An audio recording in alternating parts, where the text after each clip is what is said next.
Allez, c'est parti pour ce duel de haut de tableau, ce duel d'Européens. Deux équipes engagées en Coupe EHF cette saison, avec le coup d'envoi donné à l'instant par le SRVHB Saint-Raphaël qui défie ici à l'Arena le Pays d'Aix. Deux équipes qui ont envie de réagir, qui ont perdu toutes les deux lors de la première journée. Aix, c'était du côté de Montpellier. Saint-Raphaël à domicile face à Nîmes. Réaction attendue de la part de ces deux équipes. Et d'autant plus pour Aix qui a été battu dès le premier tour de la Coupe de la Ligue dimanche à Nice. Le premier temps fort avec le premier but d'entrée pour Vadim Gaïdouchenko. Une nouvelle fois, on a vu une défense bien en place, hein, obligeant Gaïdouchenko à trouver une solution assez difficile. La passe sautée, elle est parfaite jusqu'à Jordan Camarero. Eh bien, ça joue pour l'instant très bien à tout point de vue sur le jeu de transition et sur le jeu rapide. Avec là aussi cette passe sautée remarquable. Raphaël Coche jouait le passage en force. À droite.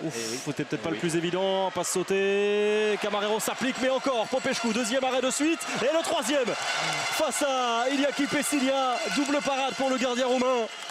Il suffisait de dire Popescu qui n'était pas dans une grande forme. Prend des solutions vraiment en première intention. Il est passé, c'est bien fait, c'est très bien fait ça. Voilà. Bien vu, magnifique. Voilà la séquence offensive que l'on attendait en prenant le temps, avec une bonne construction, une bonne relation à 3 et la finition avec Andréo. Et ça c'est bien fait, bien vu de la part de Gaïdouchenko qui va le chercher très loin. Vigneron, mais une fois encore, Wesley Pardin, très efficace.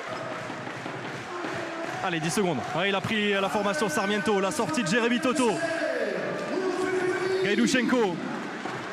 En appui, Wesley Pardin au premier poteau qui est sorti.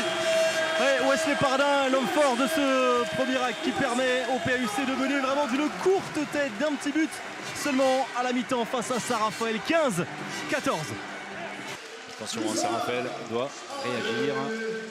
L'entrée de côté, le 5 contre 6, débuté ailier. Ensuite, toute une succession de croisés. C'est superbe finition. Magnifique. Magnifique. Impression qu'il allait jouer la roucoulette. Il a remonté ce ballon, Dani Sarmiento. Oui, c'est superbement bien fait.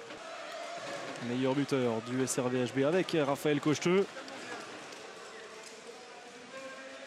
Bien vu. Et ça, c'est bien fait aussi. C'est bien fait. De la hausse pour Jordan Camarero.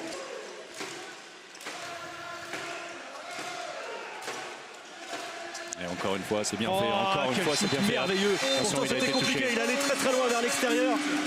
On ne va pas parler de tournant, on en est encore bien loin, il reste 10 minutes, mais Saint-Raphaël pour profiter de la réponse de Baznik face à Raphaël Cocheteux, le Slovène, qui gagne ce duel. Important. L'équipe qui se tiennent à l'image du match nul, hein, l'égalité. C'était lors du dernier duel entre ces deux équipes, le dernier match de LNH la saison dernière. Et Simiko et Baznik. Et ça continue juste avant. On a eu un arrêt d'Alexandre Lemaille. Saint-Raphaël aura encore une toute petite chance. Et ça gronde, écoutez les sifflets. L'interception de Singuezar. Non, c'est Ballon perdu, Adrien Lipoda, c'est lui qui avait perdu tout à l'heure un ballon capital. Et là il s'est trompé en voulant chercher son pivot, pas de repli défensif. Et bien voilà, le coup de grâce d'Emeric Mille qui se retourne vers son public, le président debout qui applaudit. Ils sont plus de 3000 aujourd'hui. Conan. Et c'est terminé. La victoire avec du cœur, avec aussi beaucoup de courage. Et c'est plutôt mérité sur l'ensemble du scénario. C'est Aix qui domine Saint-Raphaël dans ce duel de haut de tableau de la deuxième journée. Ça faisait plus de 5 ans qu'Aix n'avait plus battu Saint-Raphaël en championnat. Et bien, fin de cette longue période de disette. Victoire du PAUC face au SRVHB 31-29.